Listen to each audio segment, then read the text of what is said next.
this was my brother's project. My grandfather had an extensive home workshop, of tools at least, even if it wasn't a proper workshop. My mother inherited the skills from my grandfather and the tools, and she did a lot of furniture repair, house modification, and built a caravan. So this is now my brother and the family sitting at Painesville. I'm the tallest one there. My brother is the one who's mad keen. Is that a mirror? No. Or Sabo? Sabo. Sabo, right. Yes, I'm miscaptured. And so my brother was now mad keen to build a boat, and he found a Guppy in one of those USA magazines. So he got the paperwork. Was it 5 feet long? That's 180, 1,800 mil. I don't know if we ever put two into the completed product. We certainly had one at a time in it. So this is what you've got to do. It's all drafted on 2 large sheets of marine ply, one thick and one thin.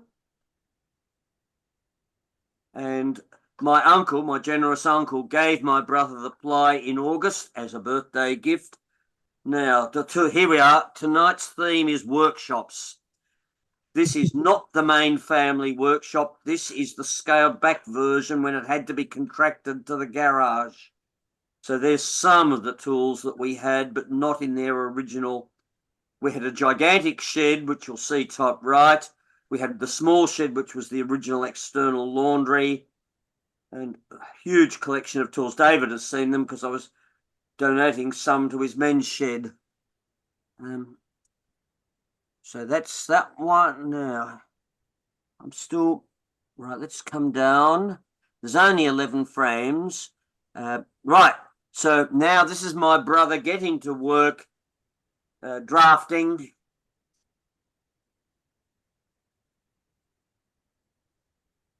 And cutting out with assorted woodworking tools. I didn't do much woodworking. I made a couple of cabinets and little things, plus my high school stuff, but I was never a woodworker.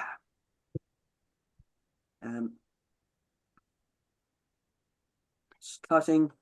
So here it is, all starting to look like the plans that came from the magazine.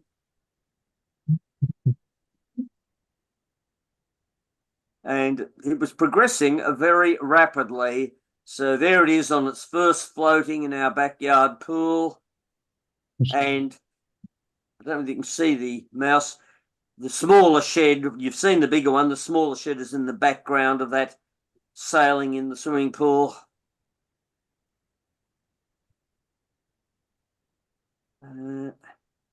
Come down. That's the one we've seen. So then blue water time. This is Warneat. I know what blue water really means, but this is genuine out into real water. It's Warneat on high tide. Many of you will have seen Warneat on low tide.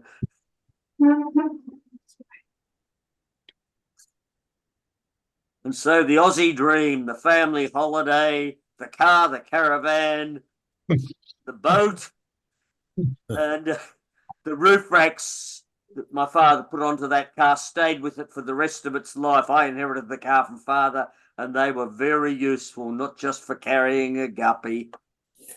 So that's at Port Campbell, holiday time. And my final frame, the waters at Port Campbell. I sailed the boat here on the inlet. My brother sailed it out in the harbour, but clear of the Bombora. And so the final thing, it did disintegrate. I don't know whether it was the plywood gave way or the glue or both together. Nothing was left except half of a paddle. And finally, when my mother died and I was clearing the workshop and everything, the last little bit ended up in the bin. So I photographed it as a memento.